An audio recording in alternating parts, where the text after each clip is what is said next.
Ընտիր հատվածներ Հովանեսի ավետարանից։ Հովանեսի ավետարանում բազմաթիվ հրաշալի խոսքեր կան։ Առաջի գլխի 12-րդ խոսքն ասում է. բայց ովքեր նրան ընդունեցին, նրանց իշխանություն տվեց Աստծու որդիներ լինելու, մարդկանցից եւ ոչ ոք չի կարող մեզ Աստծու զավակ դարձնել, այլ միայն Քրիստոսին ընդունելով ենք Աստծու զավակ դառնում։ 3-րդ գլխի 16-րդ խոսքը Աստվածաշնչի ամենահրաշալի տողերից է։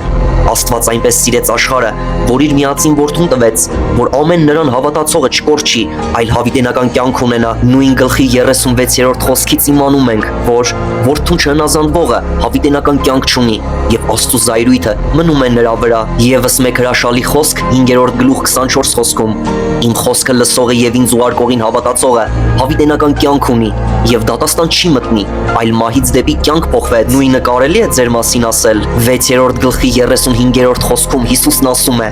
Ես եմ կյանքի հացը, ինձ մոտ եկողը չի սովի, ահա նրա խոսքը։ 8-րդ գլուխ 12-րդ խոսքից. Ես եմ աշխարհի լույսը, ով իմ ետևից գա, խավարում չի գնա, այլ կյանքի լույսը կընդունի։ 10-րդ գլուխ 11 խոսքում կարդում ենք. Ես եմ բարի հովիվը, ով իր կյանքը դնում է ոչխարների համար, նա իր կյանքը տվեց նաև ձեզ համար, եւ եթե հետևեք նրան, Քրիստոսը կպաշտպանի ձեզ մինչև օրերի վերջը։ 11 գլուխ 25-րդ խոսքը մեզ է հասցնում Քրիստոսի հրաշափառ խոսքը.